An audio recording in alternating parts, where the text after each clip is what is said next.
తెలంగాణ రాష్ట్రంలో ఈ రేవంత్ రెడ్డి సర్కార్ కాంగ్రెస్ ప్రభుత్వం వచ్చి దాదాపు 2.5 సంవత్సరాలు పూర్తి చేసుకొని ముందుకు వెళ్ళిన తరుణంలో గడిచిన 2.5 సంవత్సరాల్లో అన్నీ కూడా మోసాలే, అన్నీ కూడా అబద్ధాలే, అన్నీ కూడా అవాస్తవాలే మరి చెప్పుకుంటూ ప్రచారం చేసుకుంటూ ముందుకు పోతున్నాడు ముఖ్యమంత్రి రేవంత్ రెడ్డి గారు. వీరు అధికారంలోకి వచ్చిందే అబద్ధాల పునాదులపైన. అబద్ధాలు అన్నదాన్ని ఒక ఫౌండేషన్ ఏర్పాటు చేసుకున్న ప్రభుత్వమే ఈ యొక్క రేవంత్ సర్కార్, ఈ యొక్క ప్రజాపాలన చెప్పుకున్నటువంటి కాంగ్రెస్ పాలన. 2.5 సంవత్సరాలు కావస్తా ఉన్నా ఏ ఒక్క హామీని కూడా ఇప్పటివరకు కూడా నెరవేర్చకుండా ప్రజలకు ఇచ్చినటువంటి ఎన్నో వాగ్దానాలన్నీ కూడా తుంగలోకి తొక్కి వారి యొక్క వైఫల్యాలు, ప్రభుత్వం యొక్క వైఫల్యాలను కప్పుపుచ్చుకోనికి పదే పదే ఎప్పుడు కూడా బీఆర్ఎస్ పైన, మా పార్టీ అధినేత కేసీఆర్ గారి పైన, మా పార్టీ కార్యనిర్వాహక అధ్యక్షులు కేటీఆర్ గారి పైన, మా party legislative party ఉపనాయకుడు Harish Rao గారి పైన బురద ఎలుతుకుంటూ ప్రచారం చేసుకుంటూ ముందుకు పోతున్నటువంటి తరుణం ఇంకా చూస్తూనే ఉన్నాం. ముందు నుంచి చెప్తా ఉన్నాం, రేవంత్ రెడ్డి అనేటువంటి నాయకుడికి అసలు ఎలాంటి అనుభవం లేదు. కేవలం ముఖ్యమంత్రి కావాలంటే ఒకటే ఒక లక్ష్యంతో మరి ముందుకు వచ్చి ఎన్నో పార్టీలు మారి ఎంతోమందిని మరి తొక్కుకుంటూ వచ్చినా అని చెప్పినటువంటి నాయకుడు స్వతహాగా వారే చెప్పినారు. వారు అధికారంలోకి వచ్చిన తర్వాత అయినా సరే వారి యొక్క పద్ధతి మార్చుకుంటారంటే కూడా ఎక్కడ కూడా మార్చుకోకుండా తన యొక్క పాత పద్ధతులనే మోసపూరితమైనటువంటి పనులతో, వాగ్దానాలతోనే ముందుకు పోతా ఉన్నాడు. ఒకటే ఒక ఉదాహరణ, మరి నిన్న ఎస్బీఐ రాయదుర్గంలో ఉన్నటువంటి భూమిని ఏదైతే వేలం వేసినారో, ఎస్బీఐకి సంబంధించినటువంటి స్థలాన్ని నిన్న హైకోర్టు స్టే చేయడం మనందరం చూసినాం. అసలు ప్రభుత్వం రియల్ ఎస్టేట్ దందా చేసుకుంటూ గడిచిన 30 నెలల్లో 12,000 కోట్ల రూపాయల విలువైన భూములని అమ్మినడు ఈ ముఖ్యమంత్రి, అసమర్థ ముఖ్యమంత్రి రేవంత్ రెడ్డి గారు. సుమారు 30 నెలల్లో 12,000 కోట్ల విలువైన భూములన్నీ కూడా అమ్ముకుంటూ వాటితో రియల్ ఎస్టేట్ దందాలు చేసుకుంటూ ముందుకు వస్తున్నటువంటి సందర్భంలో అమ్మిన భూమినే, గతంలో 2010లో అప్పుడున్నటువంటి ప్రభుత్వం అమ్మిన భూమినే ఎస్బీఐకి ఇర్రివోకబుల్ మరి అన్కండిషనల్గా అమ్మిన భూమినే మళ్ళీ తిరిగి మరి ఈ గత నెలలోనే చూసినాం మనం. ఆ భూమిని మళ్ళీ అమ్మినట్టు, ఈ వేలం ద్వారా అమ్మినట్టు చూసినాం. హైకోర్టు యొక్క తీర్పు ఉండంగా, April 25, 2026 ఒక హైకోర్టు యొక్క ఉత్తర్వులు ఉండంగా కూడా దాన్ని తుంగలో దొక్కి దాన్ని పక్కకి నెట్టేసి గతంలో అమ్మినటువంటి ఎస్బీఐకి అమ్మినట్టు భూమినే, దాంట్లో 5 ఎకరాల స్థలాన్ని మళ్ళీ కూడా మరి ఈ వేలం ద్వారా ఇంకో కంపెనీకి కట్టగట్టడం మనందరం చూసాం.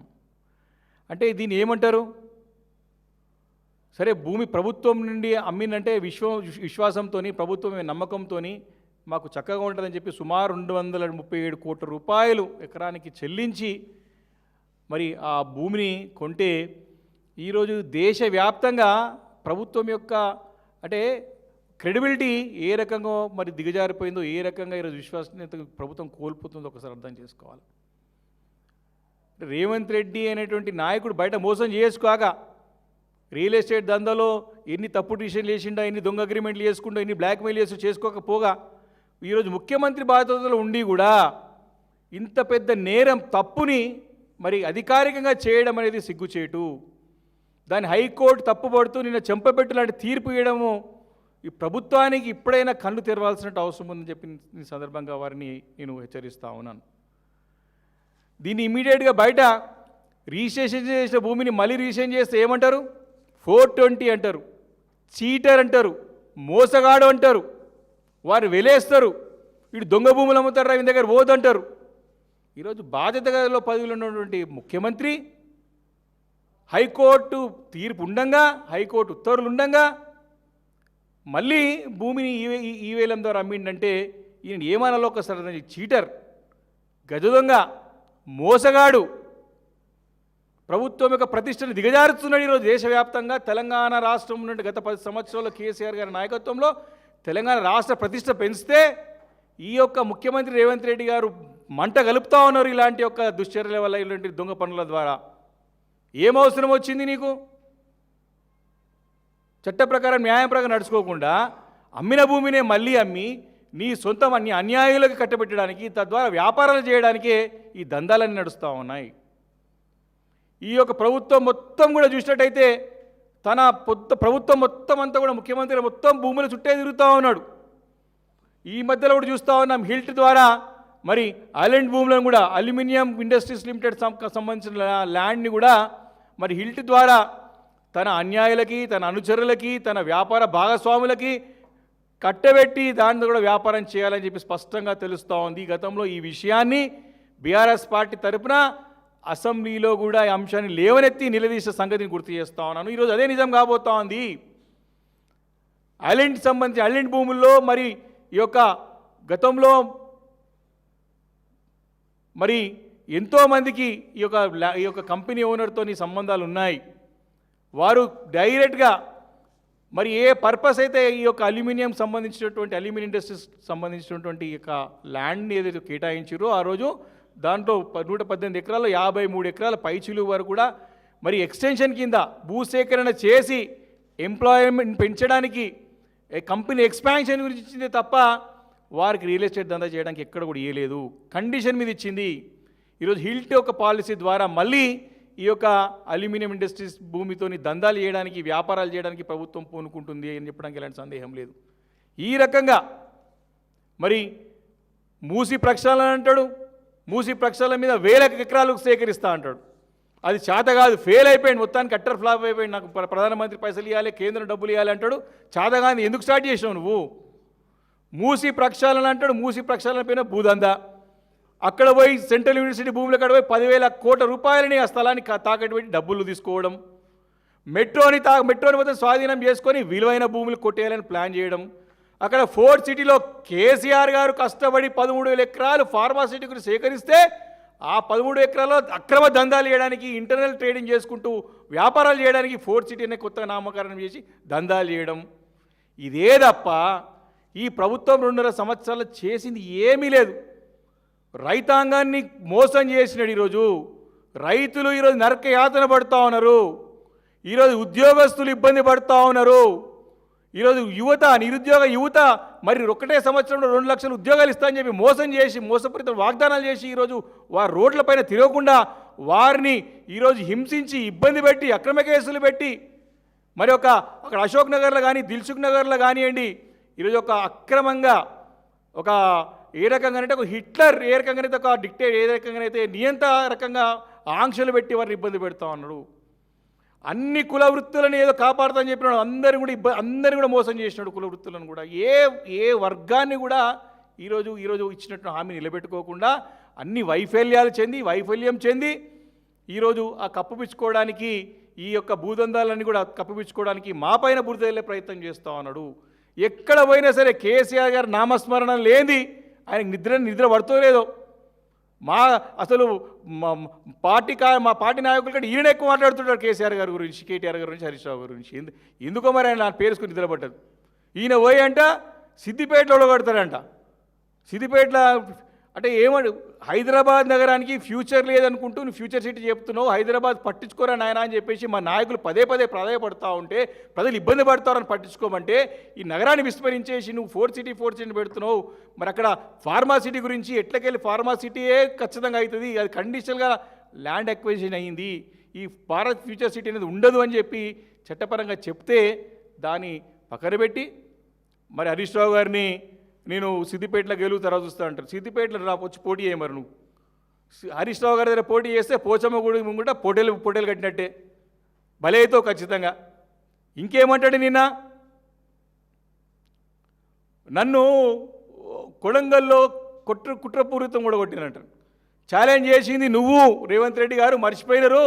ప్రెస్ మీట్ పెట్టి నేను కొడంగల్లో ఓడిపోతే రాజకీయంగా సన్యాసం తీసుకుంటా అన్న మాట నిజమా కాదా?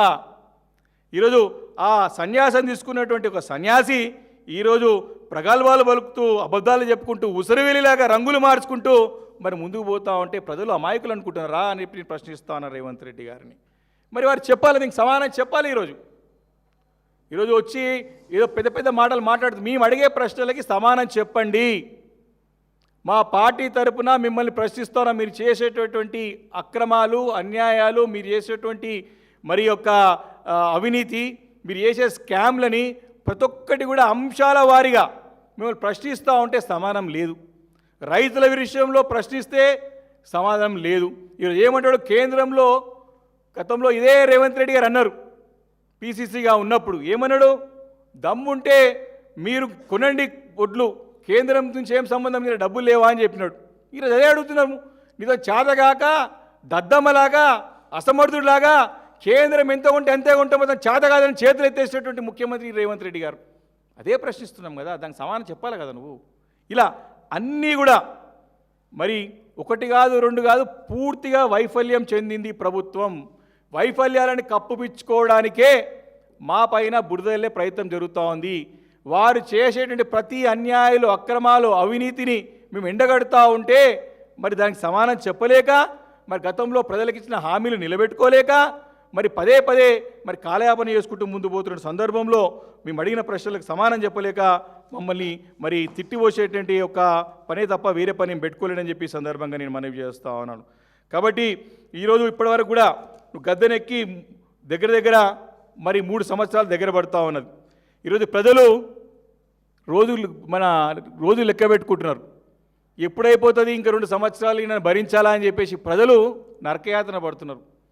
అన్ని వర్గాల ప్రజలు ఇబ్బంది పడుతూ ఉన్నారు.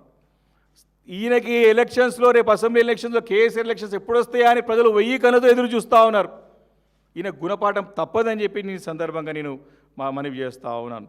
కాబట్టి వీరైతే లేటెస్ట్గా ఎస్బీఐ సంబంధించినటువంటి భూమి విషయంలో చేసిన తప్పిదాన్ని మరి కప్పుపిచ్చుకోవడానికి కోర్టులో వెళ్ళి కాదు, ఎస్బీఐ లాంటి ఒక అంటే government undertaking, public sector unit సంబంధించినటువంటి ఆ సంస్థని మరి మోసం చేసే విధంగా మరి ఈ యొక్క ప్రభుత్వం చేసినటువంటి తీరును ప్రజలందరూ గమనిస్తూ ఉన్నారు. కాబట్టి ఇమ్మీడియట్గా దాన్ని సరిదిద్దుకొని వారికి ఇబ్బంది లేకుండా చేయాలి. అదేవిధంగా పబ్లిక్ ఇంట్రెస్ట్లో ఈ యొక్క 30 నెలల్లో 12,000 కోట్ల రూపాయల భూములని అమ్మి ఆ 12,000 కోట్ల మరి ఏం చేసినావు నువ్వు? ఏ ఒక్క హామీని నిలబెట్టుకోలేదు. లక్షల కోట్ల రూపాయల అప్పులు తీసుకొస్తున్నావు. ఏ ఒక్క ప్రాజెక్ట్ కట్టింది లేదు, ఒక ఇల్లుగా ఒక ప్రాజెక్ట్ కట్టింది లేదు, ఒక ఫౌండేషన్ వేసింది దాన్ని పూర్తి చేసింది లేదు. కాబట్టి వీటన్నిటి కూడా సమానం చెప్పాల్సినటువంటి అవసరం ఉందని చెప్పి ఈ సందర్భంగా నేను మనవి చేసుకుంటూ, మరి డెఫినెట్గా రేపు మీరు ఈ యొక్క అల్యూమినియం సంబంధించినటువంటి ఇండస్ట్రీ దాన్ని మీరు హిల్ట్ ద్వారా రెగ్యులరైజ్ చేసుకోవడానికి, మీ అన్యాయాలు కట్టబడడానికి చేసే ప్రయత్నాన్ని ఖచ్చితంగా బీఆర్ఎస్ పార్టీ అడ్డుకుంటుంది. దాన్ని అవసరం ఉంటే ప్రజా అవసరాల కోసం ఈ స్థలాన్ని కేటాయించుకోలే తప్ప మరి రియల్ ఎస్టేట్ దందా చేసి మీ యొక్క అన్యాయాలు కట్టగడతా అంటే మాత్రం బీఆర్ఎస్ పార్టీ ఊరికిన ప్రసక్తి లేదని చెప్పి ఈ సందర్భంగా మనవి చేస్తా ఉన్నాను. చెప్పాలి.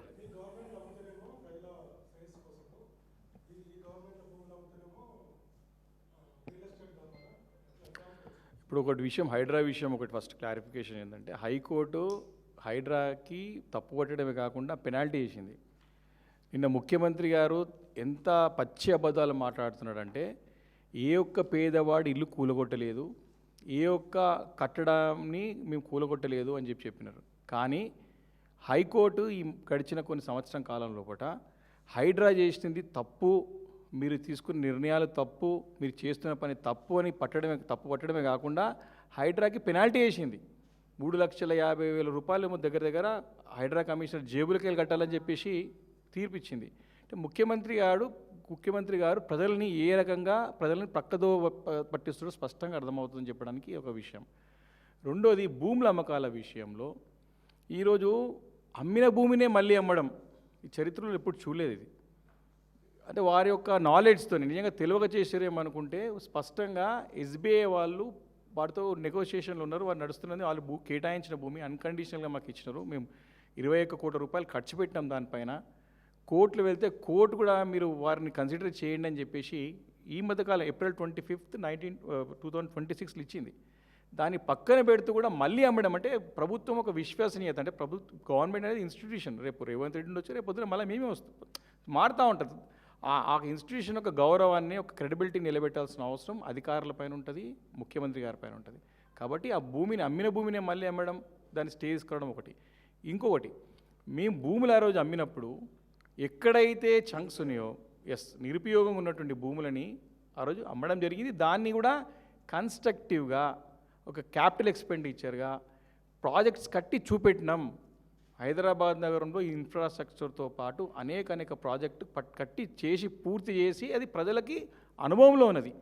మేమంటా ఉన్నాం, ఈరోజు ప్రభుత్వం ప్రశ్నిస్తున్నాం, 30 నెలలలో 12,000 కోట్ల రూపాయల యొక్క విలువైన భూములను మీరు అమ్మినరు. చాలా భూములు తాకట్టు పెట్టి లక్షల కోట్ల రూపాయలు అప్పు తెచ్చినారు. ఆ డబ్బులు ఏం చేశారని చెప్పి పార్టీ తరఫున మేము ప్రశ్నిస్తే మమ్మల్ని తప్పుపడుతున్నారు. తప్పుపట్టడం కాదు, దుమ్మెత్తి పోసి నానా దుర్భుషలాడి వాడరాని భాష వాడి ఈరోజు తప్పుపడుతూ ఉన్నారు. దానికి మేము ప్రశ్నిస్తే దానికి సమానం చెప్పమని చెప్పేసి ఈరోజు బీఆర్ఎస్ పార్టీ డిమాండ్ చేస్తాం.